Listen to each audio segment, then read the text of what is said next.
What's up, family? We're going to have a conversation as usual. Get this video a big thumbs up if you get some value from it. So, I'm here with breaking news. It looked like Paige Bueckers has suffered a major injury in her recent game. And this is an interesting type of injury as it took place. You know what I'm saying? All injury is bad, and we don't wish injury on any type of basketball player, any athlete, any individual, right?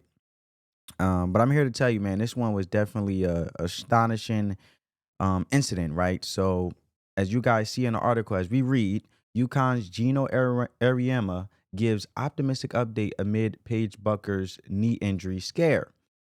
UConn Huskies coach Geno Auriemma was optimistic about Paige Buckers after an injury scare during Sunday's game. The number 7 UConn Huskies women basketball team improved 13-2 in the 2024-2025 NCAA season on Sunday after they defeated the Villanova Wildcats by a score of 83-52 on the road. While the Huskies essentially cruised to an easy win, it might have been the most stressful UConn game of the entire season after what happened to star guard Paige Buckers. At one point in the third quarter, Buckers was chasing after a loose ball when a Villanova player dove for the ball and crashed into the side of Buckers' left leg. The Husky star and projected number 1 pick of the 2025 WNBA draft rolled awkwardly on the ground and immediately began writhing in pain. She then limped off the court and into the locker room. I want you guys to check out the footage in regards to the whole incident.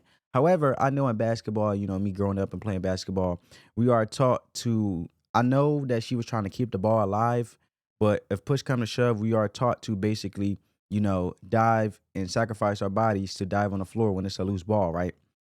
And the way the incident turned out, I want you guys to check it out. I feel like a Paige Buckers, and comment down below if you guys um, think this is true or not. What you guys think about my opinion on this? I believe before we watch the video, Paige Buckers should have dove on the floor to preserve the ball, and it sort of could have prevented her leg getting, locked in, or I should say, tied in, and basically getting pounded on by the body of the opponent team, which is Villanova, right? So it would have prevented her leg from being caught, in my opinion. But that's just my take on it. But check it out. See? So her leg got trampled or caught up into number 11, the defendant on the Villanova team. It got caught up in her diving for the ball as she was trying to pick the ball up. But when you look at it, right, you see how Paige Buckers was trying to pick the ball up off the floor, and she dove to get the ball and try to take it from her so she don't get the loose ball. However, I feel like Paige could have, if she would have dove, her body could have been somewhat guarded, and it wouldn't have landed on her leg so much. Check it out. Whoa. That was not good. That was Bosco diving for the ball and rolling up Becker's leg. And Yeah. Paige is on the floor. Well, there we have it, folks. Crazy, man. It's crazy because her leg got caught, unfortunately. But, a lot of people may say she's faking it. I don't believe she's faking it. This looks serious than ever. Who would want to fake an injury, being as great as Paige Buckers is? But let's get into the details in regards of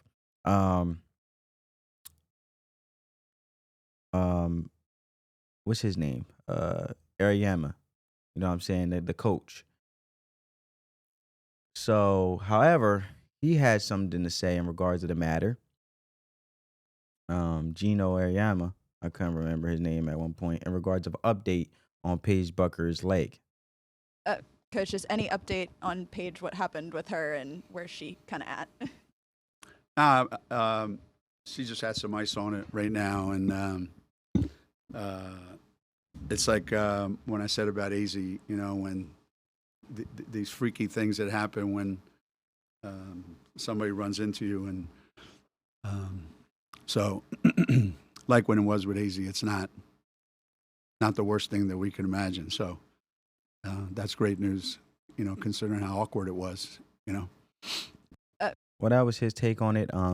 AZ Food, or Feud, I don't know, FUDD, that's her last name. She's a shooting guard on UConn, for those who don't know.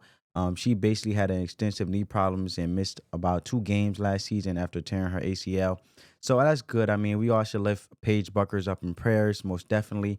However, he did have a take on regards of Sarah Strong and her being at the forefront of the UConn basketball team and how valuable she would be to the team in regards of seeing what she can do and how capable she is in being one of the prominent leaders or being a forceful figure in regards of continue to strengthen this UConn team as he continues to tinker with the lineup to see how it's beneficial for the team to dominate, right, and win and be successful as they are. Check out what he had to say in regards to that matter. People who, I mean, a lot of people watch the USC and Notre Dame games, obviously, but now comes the time of year when more people start tuning into college basketball than were during earlier in the NFL season and so on. For people who are now in the next couple weeks going to see Sarah Strong for the first time, what would you tell them about what they're going to see?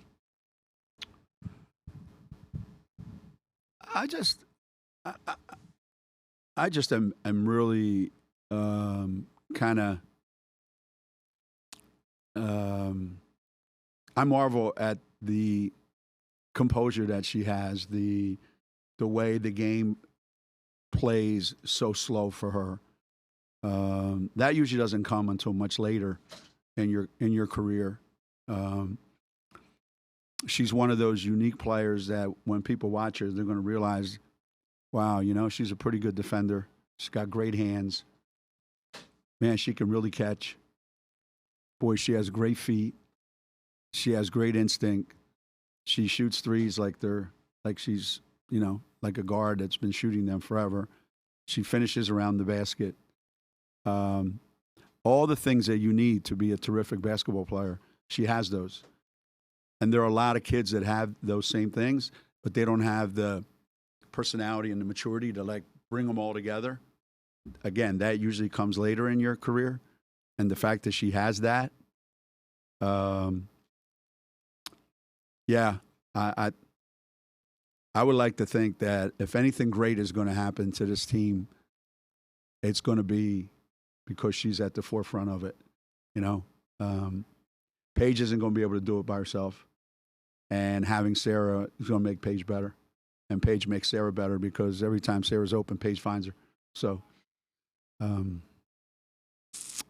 we got that going for us.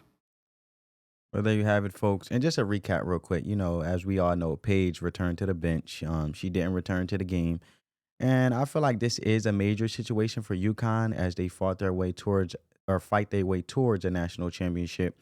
Now, there is a lot of theories out there about Paige tanking her season, about not being able, to continue. But I wouldn't label it that. It just was a genuine injury, an unfortunate injury. And, the strongest overcome. And I believe she will overcome.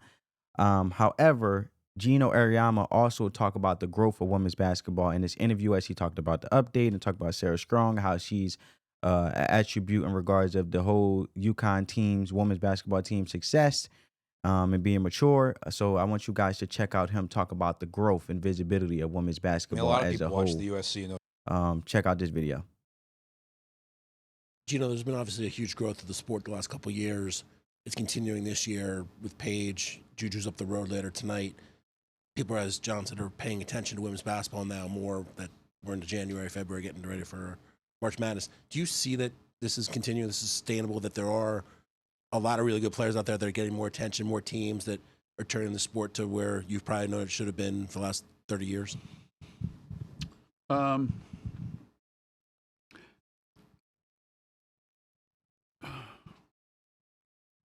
I always thought college women's basketball, I don't know about men's basketball, but I always thought college women's basketball was team-driven. That if you were a fan of UConn, you thought UConn was the best team in the country and they should never lose. If there was another game on that didn't involve UConn, you were probably apt to not watch it because I'm a UConn women's basketball fan. And the switch, the change has happened that people are becoming women's college basketball fans as opposed to just I follow my team. And that maybe has to do with it's becoming more star-driven. So there's more stars. And because there's more stars, there's certainly not more stars than there was. You know, you saw some of my teams, okay? There's not more stars than there were back then. But there's more attention paid to the stars that are out there. It seems like there's a lot more stars. And they seem to come through all the time. So when you come watch them play, you're always like, wow, those guys are really good. So you have a crowd like today, and that didn't happen before. You know, we might have had all those stars, but we didn't have these kind of crowds. We have big crowds, but not everywhere we go like this. And again, I really, truly believe it's sustainable because social media won't let it die. And back when those other superstars, those Hall of Famers that I coached, when they played, there wasn't social media. So only the locals had an opportunity to experience that. Now, that picture, that clip is all over the world. And that's made the game, you know, way more widespread than it used to be. And I'm not one of those this should have happened 25 years ago. You missed a lot. You missed Diana Taurasi in her prime. You missed Maya Moore in her prime. Blah, blah, blah, blah, blah. You missed Stewie in her prime. No, things happen for a reason, and they happen when they happen. The only thing that would piss you off is if it never happened. But it did happen, and it is happening, and I think it'll continue to happen. There's so many good teams out there, so many good coaches, that I think if we keep doing our part, it won't go away.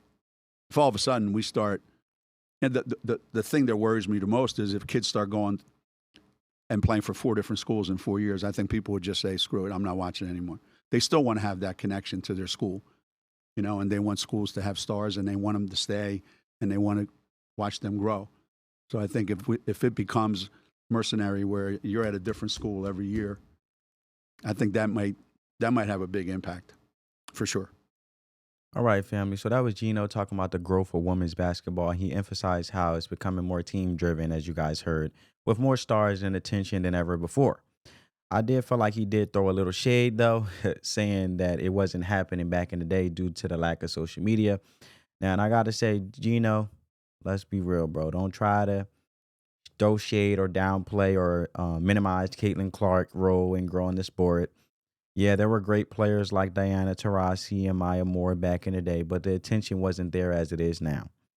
Social media didn't exist during Michael Jordan's prime or even LeBron James' early career, but those guys still became global icons, okay? And Caitlin is the one who brought the hype and got women's basketball over the hump. So that's just the facts. But get down in the comments. Let me know your guys' thoughts. Give this video a big thumbs up. Let you guys spread the love.